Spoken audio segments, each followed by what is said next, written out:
Hablar de Oppenheimer, la nueva película de Christopher Nolan en este ciclo de los streaming que comencé la semana pasada. Vamos a ver si me en serio y todas las semanas tenemos un stream dedicado al cine. Hoy se lo vamos a dedicar a Oppenheimer. Y bueno, yo creo que hay varias cosas que reivindicar de esta película, ¿no? La primera de ellas, es que se trata de una película bastante adulta. En un tiempo que yo creo que el cine está cada vez más infantilizado, cada vez más dominado por cierto simplismo y por ciertas simplezas, tanto narrativas como de los temas que se tocan, de los temas que se tratan. Oppenheimer es una película que sorprende gratamente por la adultez de su propuesta, tanto por la adultez narrativa de su propuesta como por la adultez temática de su propuesta. Yo, mientras veía la película, pues creo que lo primero no me sorprendía tanto, porque Christopher Nolan siempre ha sido un cineasta que ha apostado por cierta inteligencia de sus espectadores, que no los subestima, que los trata con el respeto que creo que merecen.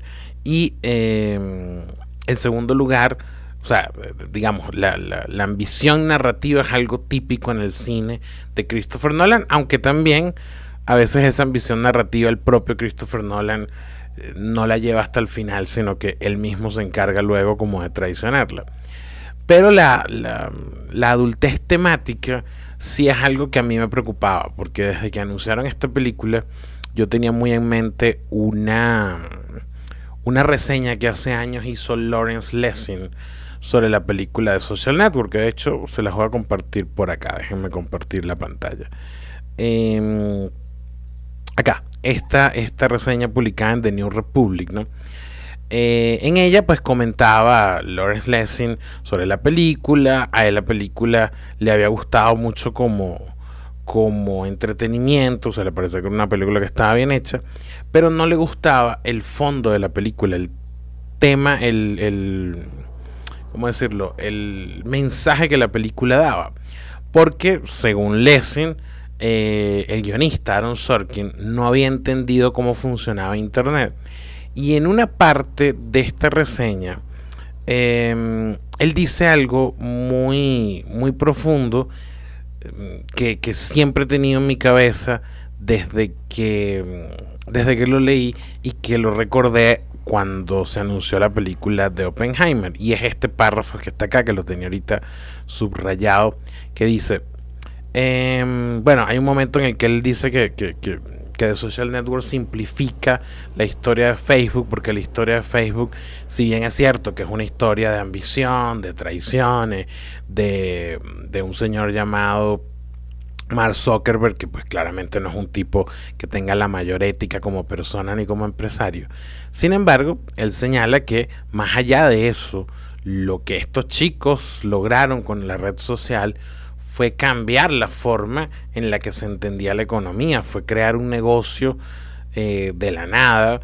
Con apenas $2,000 ya tenían casi 1 millón de usuarios. Y él dice, eso, si tú no lo sabes contar, estás simplificando lo ocurrido con Facebook para vender la típica historia de millonarios malvados que traicionan a sus amigos, etc. Y entonces él ponía este párrafo que dice: imagínense que una película sobre la bomba atómica nunca te introduce la idea de que una explosión producida a través de fusión atómica es muy diferente que una explosión producida por dinamita.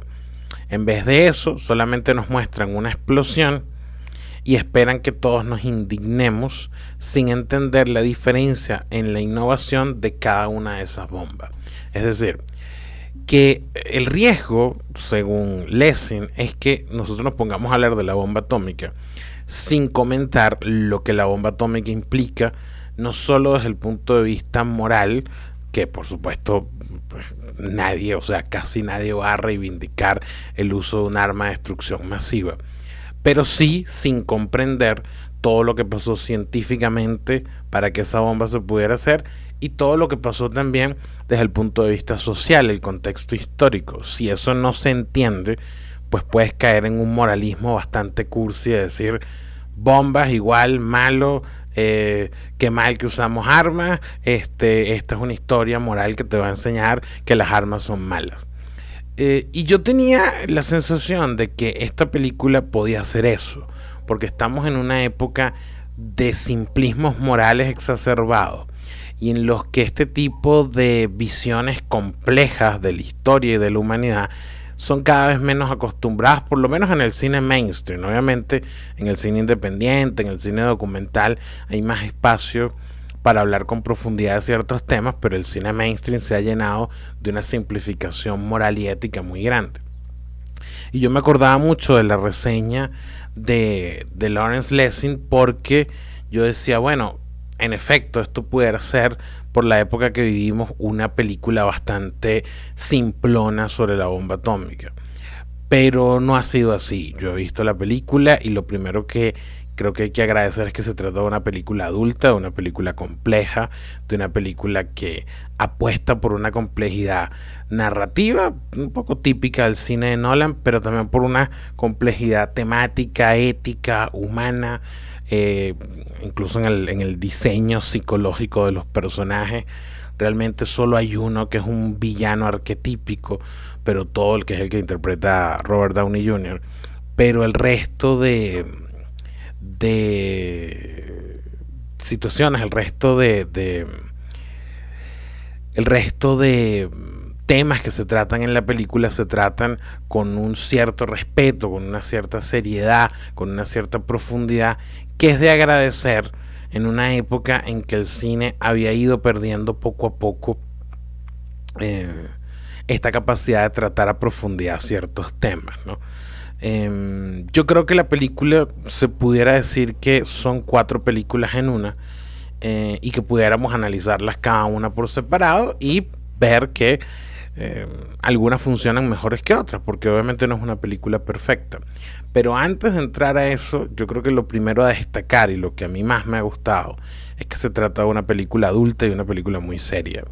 De una película que apuesta por un público pensante y que no cayó un poco en el simplismo, que de repente de haberlo hecho se habría ganado muchos más aplausos, porque yo he visto que en las últimas semanas, sobre todo en Twitter, ha habido críticas contra la película de revisionistas que desde cierta simplificación moral dicen, bueno, las bombas fueron malas, y ok, esa es una posición que está muy bien. Hay historiadores que defienden la idea de que la bomba atómica era algo innecesario, pero otros simplemente desde la cursilería decir, ay Dios mío, qué malo es usar armas y qué malo es poner bomba. Y si bien eso es un discurso muy popular, es un discurso sin plan. Es lo mismo que hacer el típico discurso de qué malo es la avaricia y qué malos son los empresarios, que es un poco el discurso que tiene The Social Network. Ese discurso nos hace sentir muy bien a nosotros mismos, porque nos pone en una escala moral en la que nosotros somos los buenos, pero es un discurso bastante vacío, porque va de las profundidades que conlleva en el tema económico, pues las razones por las que los seres humanos son ambiciosos, las razones por las que los seres humanos a veces nos traicionamos entre nosotros, el hecho de que las grandes empresas y las grandes fortunas no solo son hechas desde la ambición miserable, sino que cierto talento tiene que haber en quien las hace. Por qué una idea funciona o no en el mundo en determinado momento, porque por ejemplo en principios de la década de los 2000 la idea de Facebook fue una idea que rompió con la economía y que rompió con la forma en la que entendíamos internet, y qué méritos tiene eso, porque sin duda que los tiene. Si todo eso tú lo borras, pues te queda un relato moral bastante chévere para hacer sentir a algunas personas, pero bastante vacío en cuanto a la comprensión del tema. Y aquí creo que se corría el mismo riesgo, y creo que Christopher Nolan ha sabido evadirlo con bastante inteligencia, ¿no? Luego ya está la película en sí, ¿no? Yo creo que hay cuatro fragmentos o 4 partes en esta película. La primera es la creación de la bomba en sí mismo, que es una de las historias que se cuentan. En segundo lugar, la biografía de Robert Oppenheimer, de este científico que ha sido el creador, más que el creador, el padre de la bomba atómica y el director del proyecto Manhattan.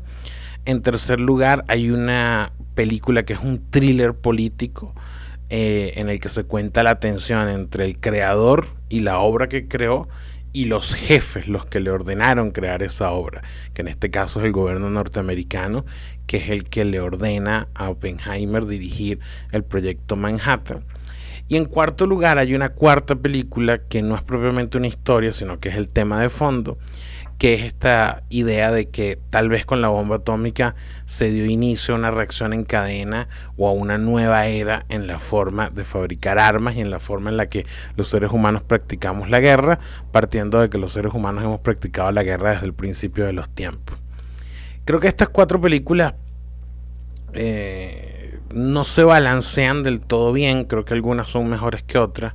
Yo personalmente creo que la primera parte, en la que se cuenta toda la historia de la creación de la bomba atómica, es fascinante. Es realmente una película que te mantiene pegado a la butaca, que atrapa tu atención por completo, y que hace una cronología bastante acertada, bastante apegada a los hechos. Obviamente siempre hay alguna simplificación, obviamente hay algunos episodios que se tienen que reducir, eso es por mera convención narrativa, simplemente es imposible narrarlo todo, pero en general es una crónica bastante apegada a los hechos de cómo fue el proceso de construcción de la bomba atómica. En segundo lugar está la biografía de Oppenheimer, que a mí me sorprende la forma en la que Christopher Nolan lo presenta como un personaje que va evolucionando frente a nosotros. Primero es un joven bastante arrogante, incluso un tanto cretino, un tanto no precisamente agradable,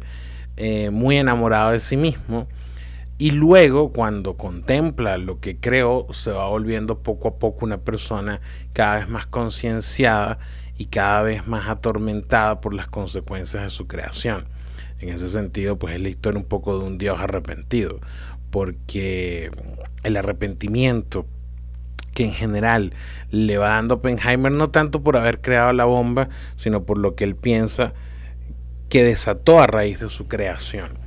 Creo que acá es donde Cillian Murphy tiene un personaje al que le aporta toda clase de matices. Es impresionante que Cillian Murphy es un actor que siempre se ha caracterizado por ser un actor de carácter. Él no es un actor de protagónico, sino siempre ha sido un actor secundario. Él interpretó pues obviamente a Scarecrow, al espantapájaro en la saga de Batman. Él protagonizó hace años una película de Ken Loach que a mí no me gusta, pero que ganó la Palma de Oro en Cannes, que se llama El viento que acaricia el Prado. De las pocas cosas reivindicables de esa película es la actuación de Cillian Murphy. Obviamente es el protagonista de la serie Peaky Blinders. Y este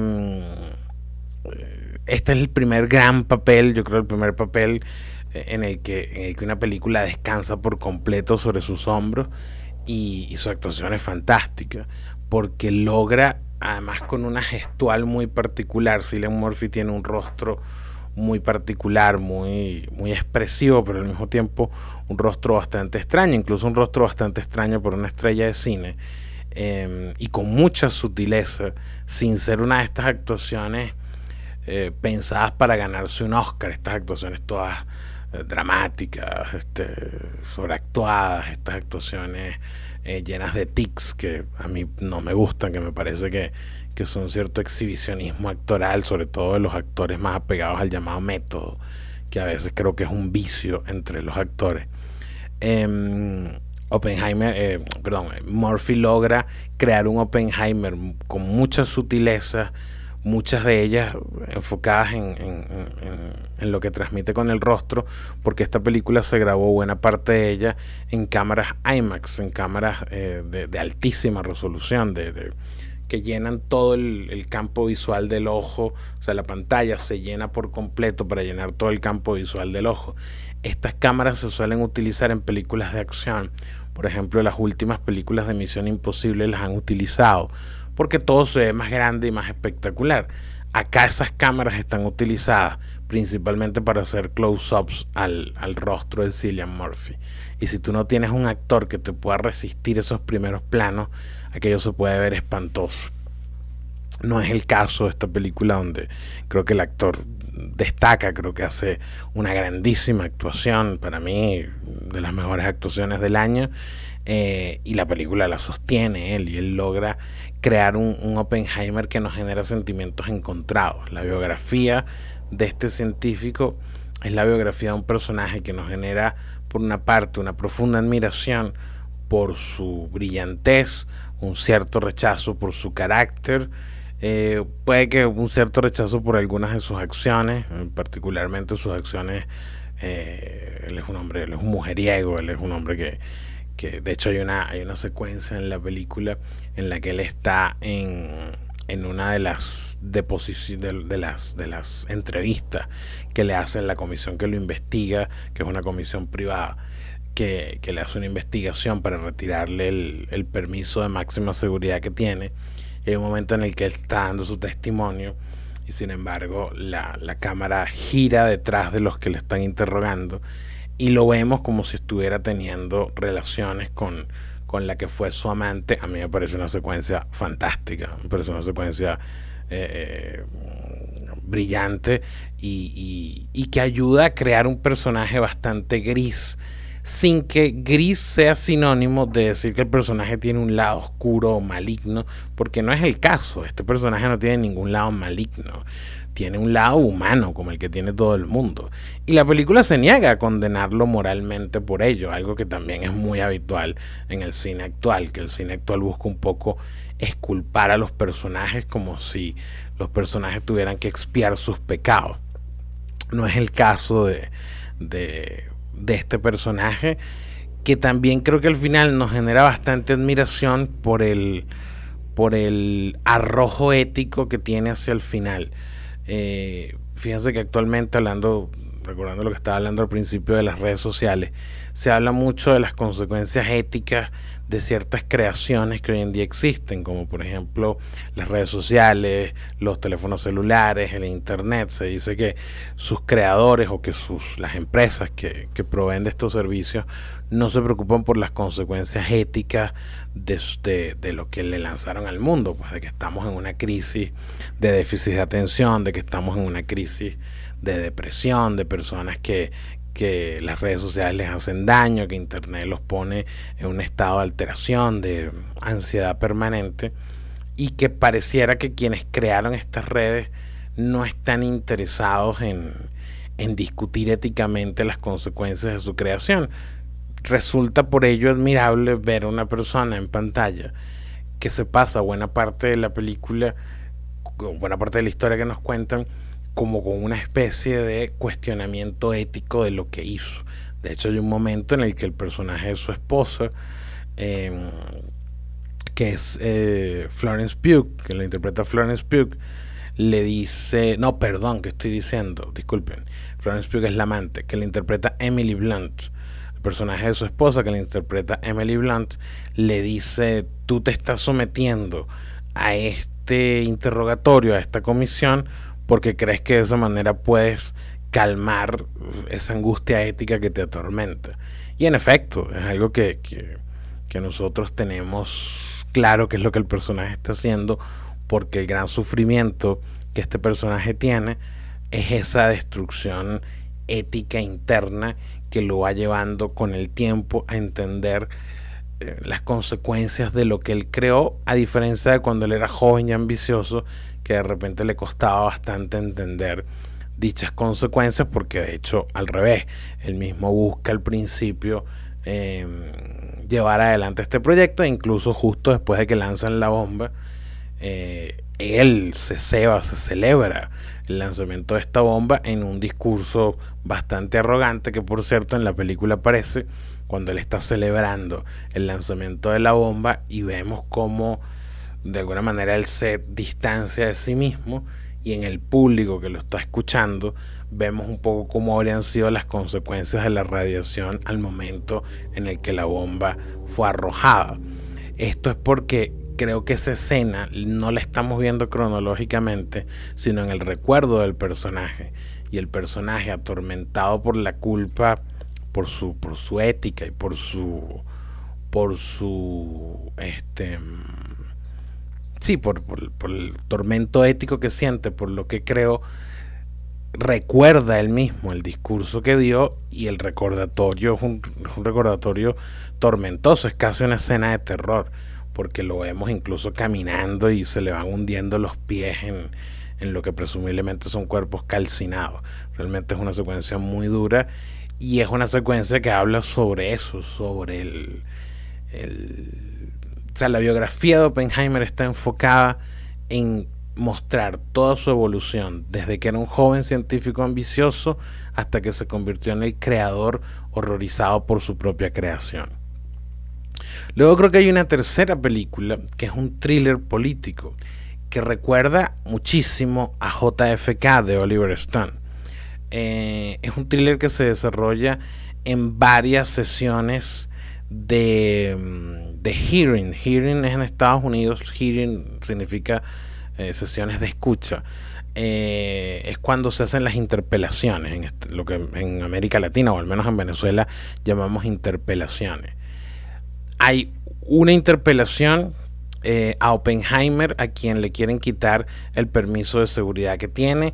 Hay una interpelación a Lewis Strauss, que es un senador que ha sido designado como secretario, o sea, como ministro, y le están haciendo una interpelación en el Congreso para decidir si aprueban o no su nombramiento. Y estas dos interpelaciones las vemos en paralelo, a manera de thriller político. De hecho, cuando yo citaba que se parece mucho a JFK, es porque incluso estéticamente se parece bastante a JFK por el uso del blanco y negro, por la forma en la que está construida la edición y por la forma en la que está construida la historia. Creo que ese tercer fragmento de la película, ese thriller político, es la parte que me parece que es excesivamente larga. Me parece que ahí la película pierde cierto músculo narrativo que tenía. Luego de un primer acto, que es el proceso de construcción y de creación del proyecto Manhattan, y el segundo acto, que es propiamente dicho la creación de la bomba, que termina cuando arrojan la bomba, pero que tiene su punto cumbre en las pruebas de la explosión, que es una secuencia fascinante, en donde además Christopher Nolan convierte el sonido casi que en un personaje más. Creo que ahí la película tiene un pico narrativo que luego todo ese thriller político que continúa hace que la película se ralentice un poco, hace que la película se vuelva un poco más lenta, hace que la película se vuelva un poco más que la película pierda la fuerza narrativa que tenía y también la fuerza temática, porque toda la discusión ética que se había construido durante los primeros dos actos queda un poco olvidada en el tercer acto, porque en el tercer acto lo que más estamos viendo es la pelea de este senador Lewis Strauss contra Robert Oppenheimer, el deseo que tiene Lewis Strauss por destruirlo, y me resulta un proceso que un poco desbalancea la película, le quita fuerza a la película, le quita fuerza al proceso narrativo que se había construido también hasta ese momento, porque lo que tenemos a continuación es un thriller político bastante bueno, muy bien hecho, pero también bastante regulero, que pareciera por momentos pertenecerle a otra película, no a la película que estamos viendo, sino una película diferente, una película que no tiene nada que ver con la película que hemos visto previamente, que es por una parte una especie de thriller científico, ¿no? Sobre cómo se construyó un proyecto que cambió para siempre todo lo que sabíamos o todo lo que creíamos saber sobre energía atómica y también sobre la utilización de armas, y también un thriller ético sobre la capacidad de destrucción del ser humano. Hasta ahí teníamos una película que iba siempre en un increciendo permanente. De hecho, una crítica que yo escuché, o que leí, perdón, en Twitter, decía que la película parecía un thriller largo, un tráiler largo, porque era un increciendo permanente. Yo no estoy de acuerdo con eso. Creo que ese increciendo está muy bien logrado en esos primeros dos actos, y se pierde en el tercer acto, en el que nos sentamos a ver este thriller político competente, bien hecho, bien logrado, pero también creo que un tanto desbalanceado narrativamente respecto al resto de la película. Más allá de que en este tercer acto la gran estrella y la gran figura para mí es Robert Downey Jr. Su interpretación de Lewis Strauss es sin duda la mejor interpretación de su carrera en mucho tiempo. Robert Downey Jr., como todos saben, es un actor que ha tenido dos etapas muy claras en su carrera. Una primera etapa fue finales de los 80 y todos los años 90, en los que él fue uno de los grandes actores de su generación. Lo nominaron al Oscar, de hecho, por interpretar a Charles Chaplin. Después parecía que iba a ser, parecía no, se convirtió en un actor estrella, un actor de protagónicos de películas, y posteriormente pues él se metió en una serie de problemas de drogas, problemas con la ley que lo llevaron a que incluso le estaba haciendo un papel en Ally McBeal y lo tuvieron que sacar. Él iba a participar en la última temporada y no pudo. Había hecho en ese entonces, si no me equivoco, Wonder Boys, creo que había sido su última película, y había comenzado pues todos estos problemas legales que tuvo por alcoholismo, por drogas, estuvo un par de ocasiones en la cárcel. Y luego su carrera pues estuvo en un stand-by de varios años y posteriormente se fue recuperando con algunos papeles pequeños. Yo me acuerdo pues su pequeño papel en Fur, el retrato aquel de Diane Arbus protagonizado por Nicole Kidman, donde él interpreta a este hombre que tiene esta enfermedad que le hace nacer vello en todo el cuerpo.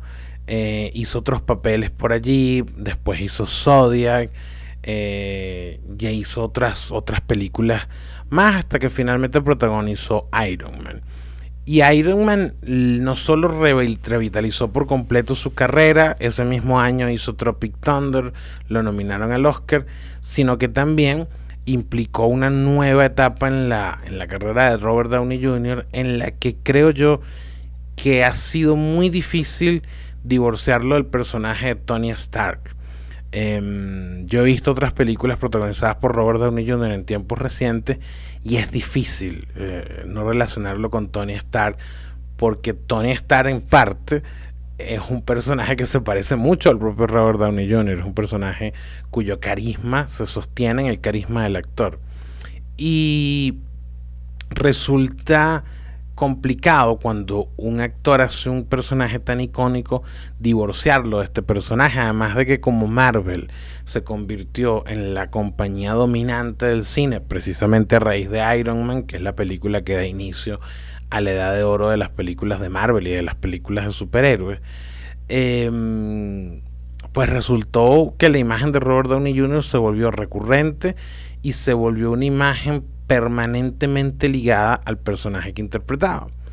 Pues bien, a raíz de todo esto, yo creo que Robert Downey Jr. fue perdiendo cierta frescura a la hora de verlo en el cine, como que lo veíamos a él y veíamos siempre a Tony Stark. Como finalmente el personaje de Iron Man murió en Infinity War, en Endgame, la segunda de Infinity War, la que cierra ese ciclo de Marvel. Yo no he seguido el ciclo posterior porque yo francamente me cansé de las películas de Marvel y no pienso ver 300 series y 55 películas otra vez. Pues en ese entonces terminaba una etapa en la carrera de Robert Downey Jr. y espero o quiero creer que ahora ha iniciado una tercera etapa, porque este personaje por primera vez tú lo ves en pantalla y no tiene nada que ver con Tony Stark. De hecho, hasta cuesta reconocer en los primeros segundos a Robert Downey Jr. como el actor que está debajo de este personaje. Y su actuación es de un tipo bastante siniestro, bastante oscuro, bastante miserable y bastante maquiavélico. Su actuación resulta bastante buena, entre otras cosas porque no estereotipa a ese personaje, a pesar de ser un villano que tal vez de toda la película es el personaje más estereotípico, no resulta caricaturesco, y por el contrario, al final, cuando se resuelve este thriller político que es la tercera parte de la película, creo que dentro de toda la limitación del personaje, que es el villano de la historia, Robert Downey Jr. consigue darle cierta profundidad, Robert Downey Jr. consigue que incluso podamos entender la motivación de sus acciones, que obviamente pues es su ambición. El personaje lo dice en algún momento: toda mi vida he estado trabajando para esto y ahora se arruina con una interpelación básicamente por un error pequeño, ¿no? Sin embargo, yo creo que de las tres partes de la película esta es la que queda más resentida. Y finalmente la cuarta película que vemos en Oppenheimer es la película que sobrevuela toda la historia, que es la que va a revelarse en el último diálogo de la película entre Oppenheimer y Albert Einstein, que es esta idea de la reacción en cadena, de la destrucción, del inicio de la era atómica, que es donde yo sí creo que Christopher Nolan pone sus opiniones particulares sobre la historia. Christopher Nolan opina en contra, o sea, se ubica en un pacifismo, ciertamente, pero no en un pacifismo tonto o ingenuo. No es un pacifismo que dice las explosiones son malas, las bombas son malas, sino que es un pacifismo razonado respecto no tanto a la bomba atómica, sino al inicio de la era atómica y todo lo que implicaba para nosotros. El hecho de que, por ejemplo, actualmente está la invasión de Rusia contra Ucrania, y uno de los grandes temores que hubo, sobre todo al principio de la invasión, era que se podían utilizar bombas atómicas, porque Rusia tiene bombas atómicas. Y ese es un miedo con el que la humanidad ha vivido desde que se arrojó la primera bomba atómica. Resulta, por lo tanto, un llamado de atención que cuando se hace una película sobre la bomba atómica se advierte que aquello no terminó con el lanzamiento de la bomba, sino que el lanzamiento de la bomba fue el inicio de una nueva era, de una nueva forma de practicar la guerra y de practicar la autodestrucción, de practicar la destrucción masiva de personas, que a su vez es una metáfora, obviamente, de una humanidad que tiene por fin una herramienta con la cual, si se utiliza en cadena, si hay una reacción en cadena, perfectamente podríamos acabar con el mundo. Hay gente que dice que esa parte de la película es obvia, que es subrayada, que es sobreexplicativa. Yo no estoy de acuerdo. De hecho, a mí me gusta que la película cierre con este diálogo entre Einstein y Oppenheimer. Creo que es un cierre preciso, creo que es un final agridulce, y creo que es un final, de nuevo, bastante adulto para el tipo de película que estamos viendo nosotros y para el tipo de película que requería una historia como esta. En general, a mí, para ya darle cierre, porque no quiero extenderme más, llevo media hora hablando de la película y no quiero hacer una reseña de 2 horas que dure las 3 horas que dura la película. Así que para cerrar rápidamente, primero, a mí la anterior película de Christopher Nolan, Tenet, no me gustó nada, no me gustó en lo absoluto. A mí Christopher Nolan es un personaje, es un cineasta que me genera a veces sentimientos encontrados. Por una parte es un cineasta ambicioso, visualmente fascinante, un gran heredero de Stanley Kubrick. Yo creo que de los grandes herederos de Kubrick, él y el otro gran heredero de Kubrick es Paul Thomas Anderson.